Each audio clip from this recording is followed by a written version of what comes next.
कर जल से ऊपर आए और युगों में कलयुग, वर्णों में शूद्र और इंसानों में स्त्री सर्वश्रेष्ठ है ऐसा जपने लगे। महर्षि वेदव्यास को ऐसा करते हुए देखकर ऋषिगण हैरान हो गए। कुछ कहने से पहले वेदव्यास जी ने फिर से जल में डुबकी मारी और ऊपर आकर कहा कि स्त्री तुम सर्वश्रेष्ठ हो, तुम ही धन्य हो।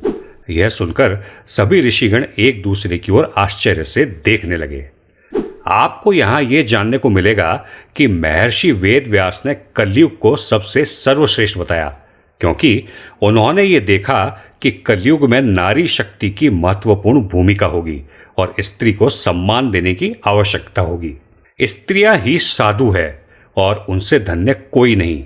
गंगा तट पर वृक्ष के पास बैठे हुए सभी ऋषिगण महर्षि व्यास के इस व्यवहार पर आश्चर्यचकित होकर आपस में बात करते हुए कहने लगे कि अब तक तो हम लोगों ने सुना था कि युगों में कलयुग श्रापित युग है और जातियों में ब्राह्मण ही श्रेष्ठ हैं, तो फिर व्यास जी ये कौन सा मंत्र जप रहे हैं? सभी इस पर सोच विचार कर रहे थे। तभी व्यास जी नदी से बाहर निकलकर अपनी कुटिया में चले जाते हैं। व्यास जी को कुटिया में जाता देखकर सभी ऋषिगण भी उनके पीछे पीछे जाते हैं। जिसके बाद व्यास जी अपनी कुटिया में आकर सभी ऋषियों का स्वागत करते हुए पूछते हैं, हे ऋषिगण, आज आप सबका मेरे यहाँ कैसे आना हुआ?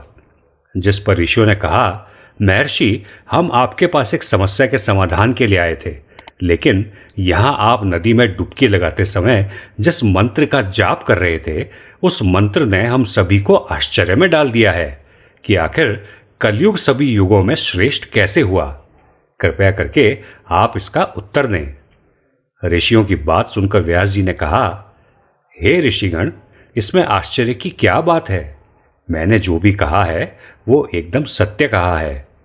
मनुष्य को जो फल 10 वर्ष कठोर तप के बाद मिलता है, वही फल मनुष्य को त्रेता युग में 1 वर्ष में, द्वापर में 1 महीने में और कलयुग में 1 दिन में प्राप्त हो जाएगा। इसी तरह सतयुग में त्याग, त्रेता युग में यज्ञ, द्वापर में निर्वाचन से प्राप्त होता है, वही फल कलयुग में मनुष्य प्रभु की भक्ति और कीर्तन मात्र से प्राप्त कर लेगा। दरअसल कलयुग को यह वरदान प्राप्त है कि कलयुग में केवल श्री हरि का नाम जपने मात्र से ही जीवन का कल्याण सुनिश्चित है। इतना सुनने के बाद सभी ऋषिगण आगे बढ़कर वेदव्यास जी से कहने लगे, महर्षि, आपने दूसरी डुबकी लगाते वक्त कहा था कि शूद्र ही श्रेष्ठ है। आखिर यह संभव कैसे हो सकता है? समाज का सबसे निम्न वर्ग कैसे श्रेष्ठ हो सकता है? इस पर व्यास जी ने कहा कि पहले ब्राह्मणों को ब्रह्मचर्य का पालन करना होता है, जिसके बाद भी अनुशासन एवं धर्म की मर्यादा में रहते हुए वे वेद शास्त्रों एवं मंत्रों का अध्ययन करते हैं और इसके बाद ही वे अन्य वर्णों को मार्गदर्शन के लिए उन्हें धर्म ज्ञान देते हैं। इस तरह से प्रत्येक ब्राह्मण अपने कर्तव्य का निर्वहन करते हुए पद को प्राप्त होता था। लेकिन कलयुग में ब्राह्मणों में ये सभी गुण देखने को नहीं मिलेंगे, इसीलिए वो सभी उच्च पद को प्राप्त नहीं होंगे। लेकिन शूद्र में पहले से ही ब्रह्मचार्य और शास्त्रों के अध्ययन का नियम लागू नहीं होता है, इसलिए कलयुग में जो शूद्र होंगे वो अपनी सेवा भाव के बल पर उच्च पद को प्राप्त करेंगे। इसलिए मैंने शूद्र को कलयुग में सभी मनुष्यों में श्रेष्ठ कहा है। अब सभी ऋषिगण वेदव्यास जी से स्त्रियों के बारे में पूछते हैं, क्योंकि वेदव्यास जी ने नदी में डुबकी लगाते वक्त कहा था, स्त्री ही साधु है। वेदव्यास जी कहते हैं, कलयुग में धर्म के मार्ग से भटक जाएंगे, चारों ओर अधर्म का बोलबाला होगा। कलयुग की स्त्री अपने परिवार और अपने पति के प्रति समर्पित नहीं होगी।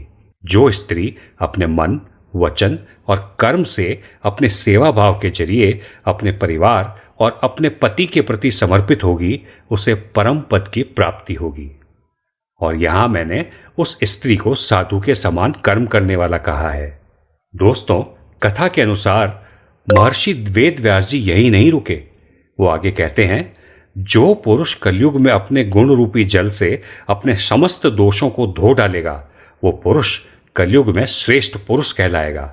इसलिए हे मुनिगण, कलयुग वासियों के लिए ये मेरी सलाह है कि अगर वे अपने जीवन को सफल और सुखी बनाना चाहते हैं तो सदा श्री कृष्ण रूपी हरि के नाम का जाप करना होगा। अगर वो ऐसा करते हैं तो कलयुग के बाद यानी कि अपनी मृत्यु के पश्चात वे वैकुंठ धाम में स्थान प्राप्त करेंगे। इन सभी बातों को कहने के बाद महर्षि वेदव्यास जी सभी ऋषियों को कहते हैं, हे मुनिवर, मुझे उम्मीद है कि मैंने आपके सभी प्रश्नों का उत्तर दे दिया है, इसलिए आप बताइए कि आप सबका यहां कैसे आना हुआ। इस पर सभी ऋषियों ने एक स्वर में कहा, हे महर्षि, हम यहां आज जिस शंका को लेकर आए थे वो आपकी कृपा से दूर हो गई है। ऋषियों की यह बात सुनकर व्यास जी मुस्कुराने लगे। दोस्तों, अगर आप ध्यान देंगे तो देखेंगे कि आजकल कलयुग में जिस तरह से घटनाएं घट रही है, ऐसे में महर्षि व्यास जी की बात एकदम से सत्य होते दिख रही है। आज कलयुग में जितनी तेजी से अधर्म बढ़ता हुआ नजर आ रहा है, ऐसे में बहुत लोगों का मानना है कि अब कलयुग का अंत नजदीक आ चुका है। अगर आपको भी ऐसा लगता है तो हम आपको बता दें कि कलयुग के अंत होने में अभी बहुत समय बाकी है, और ये बात हम पूरे दावे के साथ इसलिए कह रहे हैं क्योंकि आर्यभट्ट ने अपनी पुस्तक आर्यभट्टम में कलयुग के आरंभ का वर्णन किया है। इस पुस्तक के मुताबिक जब आर्यभट्ट 30 साल के थे, उस वक्त कलयुग का 36वां वर्ष चल रहा था, और अगर इस हिसाब से देखा जाए तो कलयुग की शुरुआत 3102 ईसा पूर्व में हुई थी। अतः जब ऐसे में कलयुग की समाप्ति की बात करें तो इसका भी हमारे धर्म के पुराणों में वर्णन मिला है, जहां कलयुग की कुल विधि 4,32,000 साल बताई गई है। और आप जब इन सभी आंकड़ों पर गौर करेंगे तो पाएंगे कि 4027 के बाद कलयुग और उसके साथ ही संपूर्ण मनुष्य जाति का अंत हो जाएगा, और एक बार फिर से नए युग की शुरुआत होगी, जिसे सतयुग के नाम से जाना जाएगा। दोस्तों, श्रीमद् भगवत पुराण के 12वें अध्याय में भी इस बात का जिक्र है कि कलयुग के अंत और सतयुग के सभी काल में इस धरती पर भगवान विष्णु अपने कल की अवतार में अवतरित होंगे।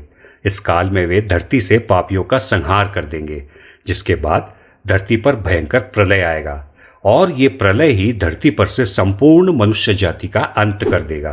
तो दोस्तों, ये थी कलयुग की कुछ असली सच्चाई। क्या आपको इसके बारे में पहले से ही पता था?